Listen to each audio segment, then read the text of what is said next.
Hi friends, this is Obianu Kocha. For those of you who don't know me, I am a scientist, but most importantly, I am a Nigerian by birth, by blood, and by nationality. But I've also been living in the United Kingdom for the last 13 years, working as a scientist. But the last 7 years of those 13 years, I have been very much involved in pro-life work, and pro-life work really on the international scene. So I've had the privilege of working in so many different countries, actually 21 different countries around the world. I have worked across different countries in Africa. I have worked in many countries in Europe.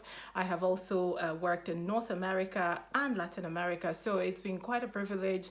So today, this video is actually going to come across a bit differently than all the other things that I have been doing, because this is, I think, maybe the first time really I'm recording a special video for something that is happening in my own country, Nigeria.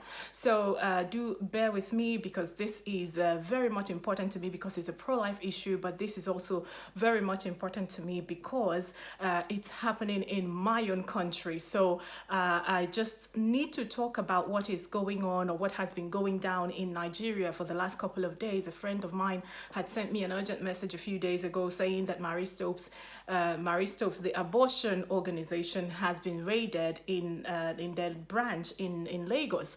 So I've been trying to monitor what has been happening online, and the reason I decided to make this video was just the very disturbing trend, because I see that Marie Stopes has managed to frame the issue like as if they are being abused, as if it's such a huge transgression against them, what happened, and so a lot of people, a lot of fellow Nigerians are now coming to the defense of Marie Stopes, saying that this is a war on women, and so on and so forth. So I just decided that as someone who I'm obviously from Nigeria, but very importantly maybe one person who has investigated Marie Stopes and followed their footsteps more than anybody else, possibly, because I have made several videos about them. I have made various interventions about them. I have spoken in different parliaments around the world specifically about the work of Marie Stopes in their various branches across different African countries. I have spoken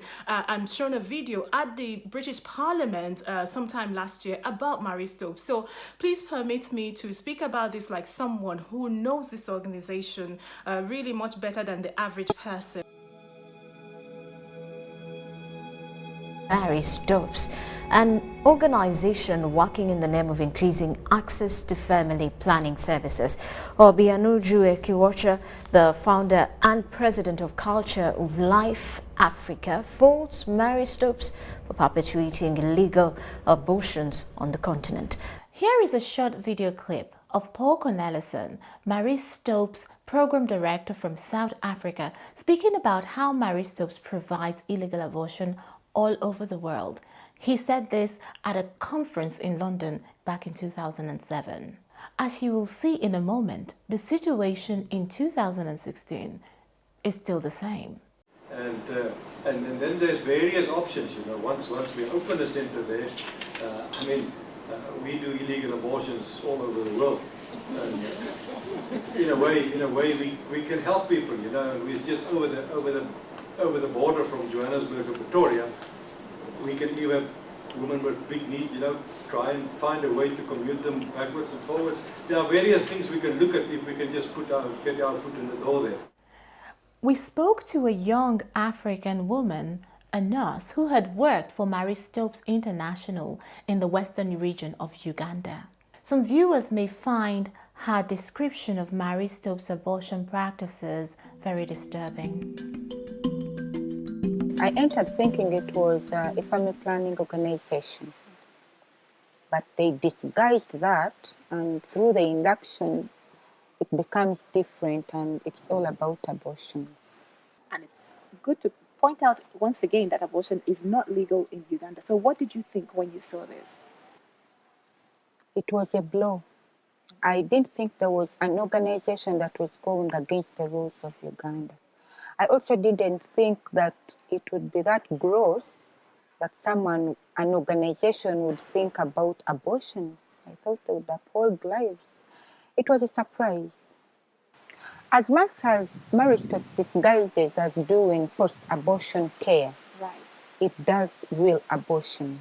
Because I've looked at their website, it's hard to tell. In some of the countries where abortion is not legal, they never really write it clearly. What you are telling me now from the inside, what you saw was that girls came to them and they were offering abortions from beginning to end. That's very true. I think in marriage steps, you would rather lose a family planning client than lose an abortion client. Please explain this. Abortion, it's the core business. It's more important to them than I used to see family planning be important anyway. At the end of the month, there is a projection for how many abortions has the center done.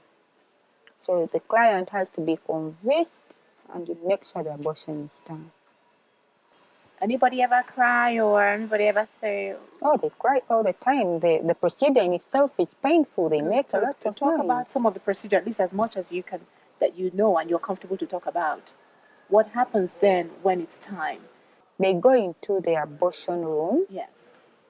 All that is there as a silencer is a loud radio, really. A radio is there. A radio. There was a radio as the girl continues to cry and shout, and the radio is also increased so that it distracts the outside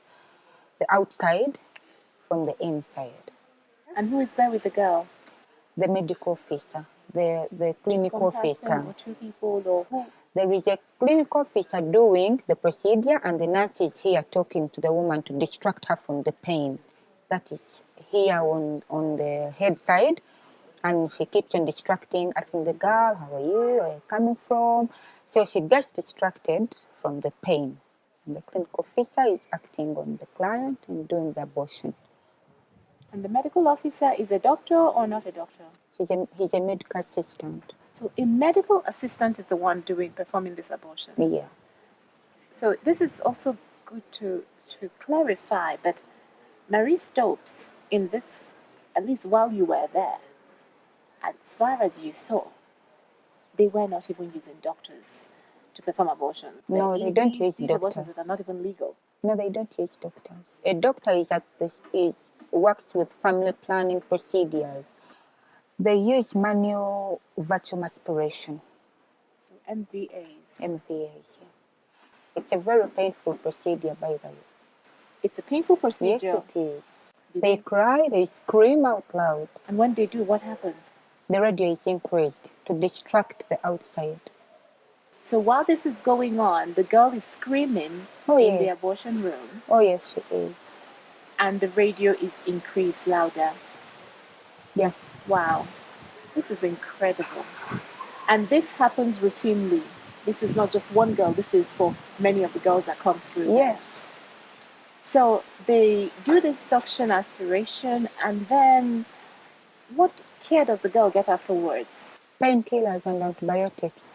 And then she's sent home the same day? Same day, same time. And then what happens to the baby's remains? They're disposed of. How does Marie Stopes, at least the center that you worked in, how did they dispose of the fetal and baby remains? Before 14 weeks, flushing toilet. After 14 weeks, pit latrine. Every time? This is like routine? Yes. And who does it? The staff, the people who perform this abortion, or what? The person who performs the procedure, I think it has become normal to them. They are trained, Marie Stopes trains them. Yes. They are good at what they do. They are good at what they do. So they are good at performing these abortions and flushing down the baby's remains. Yes, down they the toilet. are. Mm-hmm. And you also said this is up to 14 weeks pregnancy, and this is more than 3 months pregnancy, by the way. And they also perform abortions after 14 weeks? Yes, sometimes they do. As per Marie Stopes guidelines, they are supposed to do an abortion up to 14 weeks. But according to their projections, if a woman walked in at, I think, 5-6 months, they still do this abortion using Marie Stopes medical procedures. And then how do they dispose of these dead babies? Pit latrine. So they throw the baby in the pit latrine. Pit latrine. Wow. What a desecration. What a desecration Yes, it is. of human remains. What a desecration of human remains. And you being a nurse, of course, you do know people have had real difficulties with it. Side effects, That's true. bleeding, infection, Yes. incompleted abortions, And death. and death. Yes. Now let's talk about death and abortion.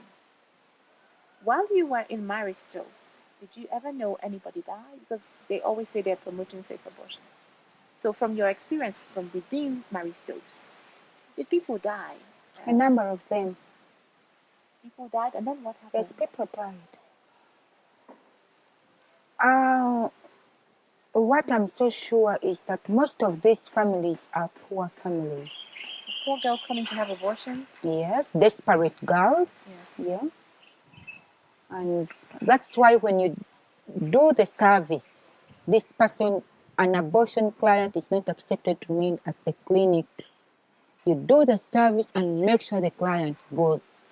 That was the training that was given? Yes. So they this is ridiculous.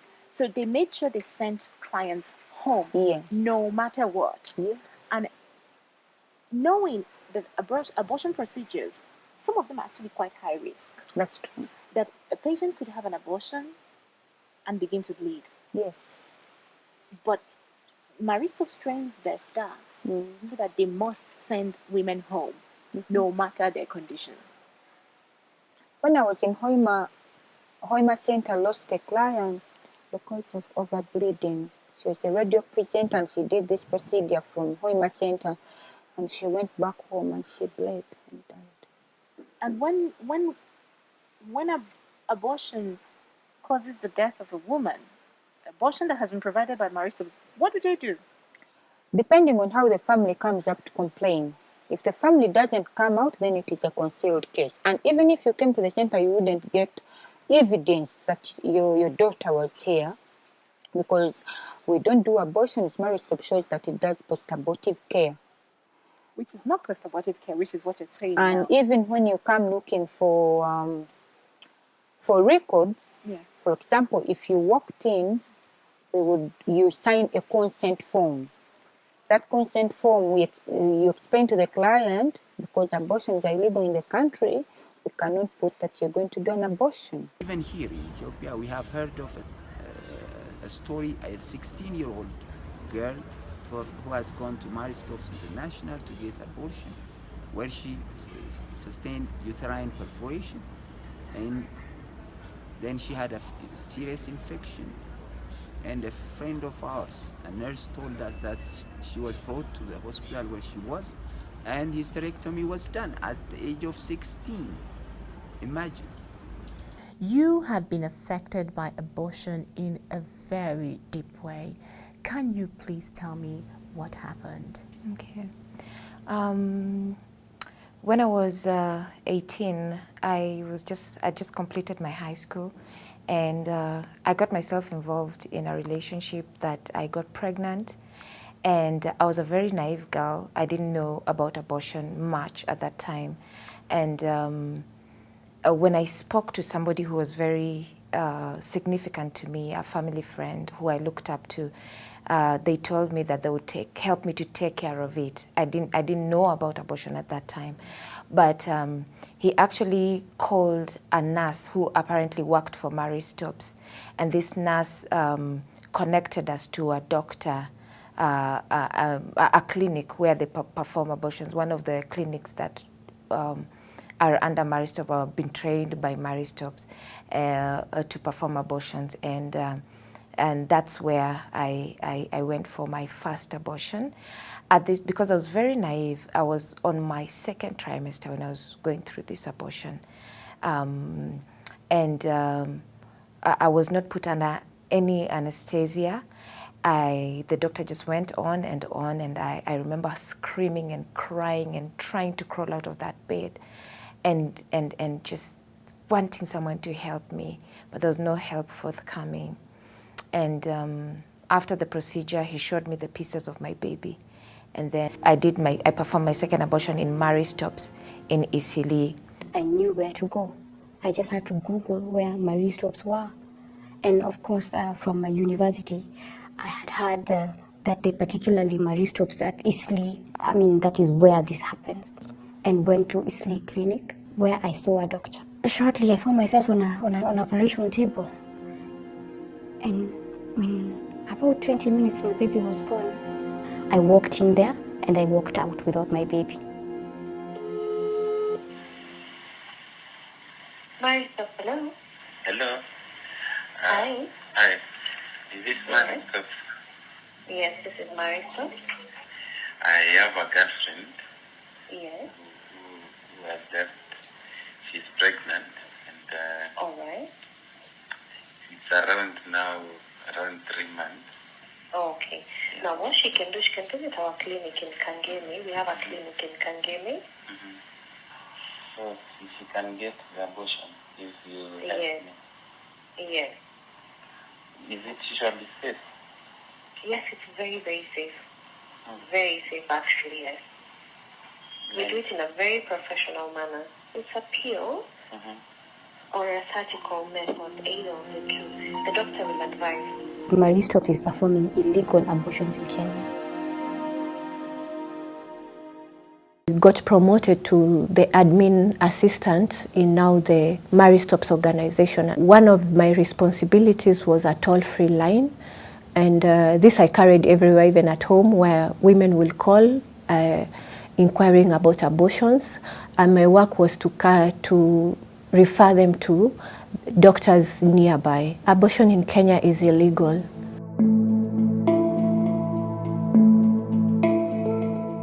But Marie Stopes do abortions every day. Everywhere that this organization, that I have seen them working where abortion is not legal, and I have spoken to people, these people are saying that abortions are being performed. Not only am I hearing this from people who have worked for them, I am hearing this from women who went there to have abortions and now their lives are completely, they're completely devastated. They have come out and they have testified to say, Marie Stopes indeed performed an abortion on me, killed my baby. Now, I know, having worked with different people from different African countries, I know that among the different people that I have met across the continent, no one is as passionate and as strong and as, and as confident as the Nigerian people. And I say this with all love for my brothers and sisters from different countries, but the Nigerian people are the no-nonsense Africans. We are the ones that you don't just come in and set up shop if you have something very dangerous or something deadly that you have planned for our people. So I'm just wondering how people like the Nigerian people, who are the most resilient African people, or the resilient people that you find on the continent of Africa. How is it that we are now in this position where Marie Stopes has various branches in our country? How is it that we are in a country where abortion is illegal? Abortion is illegal. Most Nigerians are against the legalization of abortion. Why is it that we have an organization like Marie Stopes International, a British organization, by the way, among us, which is there doing something that might be illegal and might be against our laws? A Nigerian organization cannot come to the UK and set up shop to do something illegal by the UK standards. So why is it that a British organization, being funded, by the way, by the British government, why are they among us doing something that might be hurting women, Nigerian women and Nigerian children? Why is it so? And why are my people not doing what they do best? Why are my people not taking this very seriously? Why are people not asking the very difficult questions? Why are we still tolerating an organization like Marie Stopes among us? Why are Nigerians defending a British organization that may indeed be aborting African babies much more than they do even babies in the West? This is an appeal to my beloved Nigerian brothers and sisters. Shine your eyes. Shine your eyes. Do not let an organization like Marie Stopes International lie to the people. Don't let them get away with this. That organization, Marie Stopes International, has to be properly investigated. You should see what has happened to them in certain African countries. I think it was in Kenya where they had a ban for a certain period of time. I think it was in Zambia where they were caught out, performing illegal abortions. They were shut down at that time. Niger Republic has had a suspension against Marie Stopes because of, again, illegal abortion. So yes, indeed, if there are real credible allegations of Marie Stopes performing illegal abortions in Nigeria, it is not a shock to me. But what is a shock is that there are people in my country who are defending this organization. We shouldn't do that. We shouldn't do that because we are a people who love life, and we are a people who would defend our own no matter what, at every stage, at every point in time. And if anything, we have to defend our children from an organization that could indeed be a really dangerous organization. 2007 in the United Kingdom, a 15-year-old girl walked into a Marie Stopes branch. She had an abortion. A few days later, she had an infection and she died. In 2009, this news hit the headlines. The girl's name is Alicia Thomas. You can Google the story, and I also put it as part of my documentary. Alicia Thomas, a black girl, 15-year-old girl in the United Kingdom, was killed by an abortionist in Marie Stopes International. This organization is not a pro-woman organization. They are killing children routinely, and yes, they are killing women. I am calling out everybody to stand against the culture of death, which is coming through an organization like Marie Stopes International. God bless.